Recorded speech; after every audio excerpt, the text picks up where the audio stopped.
Are you thinking of attending the next World Cup?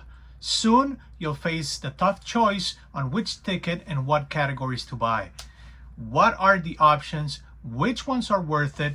Stick around because I'll explain why $60 tickets may be rare and why FIFA will try to push Category 1 tickets. This is JC, 5-time World Cup veteran. Make sure you like and subscribe to follow and get more tips on the next FIFA World Cup. By now, you're probably refreshing your email every few seconds, wondering if you were among the lucky ones selected from the Visa pre-sale draw.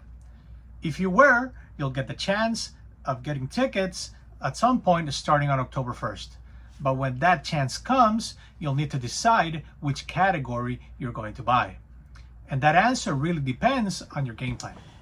If your strategy is fewer games but a premium experience, then Category 1 is your lane. But let's break that down. Category 1 is FIFA's favorite to sell, and they will try to push it as hard as they can before the draw. There are two reasons for that. They want to secure the back, sell as many tickets as they can early on, and Category 1 makes up between 60 to 70% of the stadium seating, depending on, of course, the stadium. But here's the warning: not all Category 1 seats are created equal. Any sideline view counts as Category 1. That means prime center seats in the lower levels, but also high up nosebleeds in near a corner.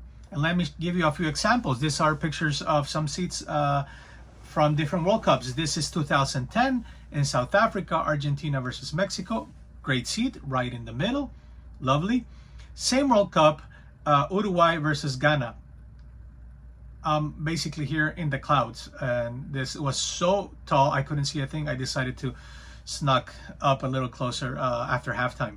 But a brief story about blind dating FIFA with World Cup tickets.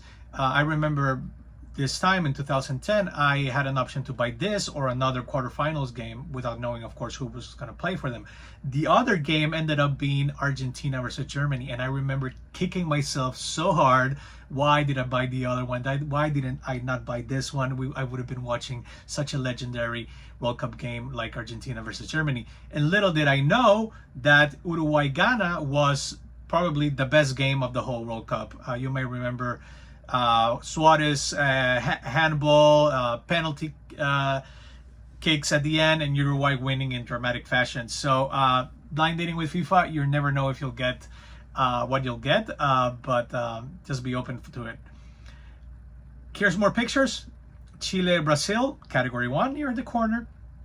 And let's move to a different World Cup. So you notice this isn't just about one World Cup, but it happens consistently. This is England versus Uruguay in Sao Paulo in Brazil.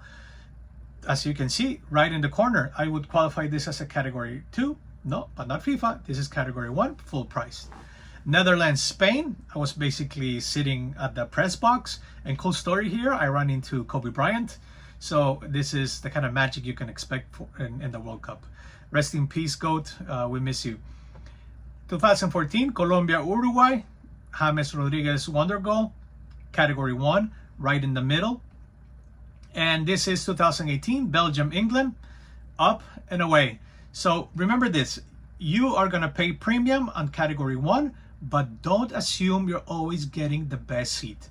And this is especially relevant in the US, where many stadiums are much bigger than other stadiums in previous World Cups. So you can be paying Category 1 prices, but you can end up seating at a 400 level. So here's my strategy.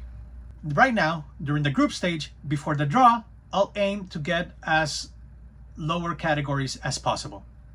With so many extra games, it is too risky to pay for a premium before knowing who's actually playing.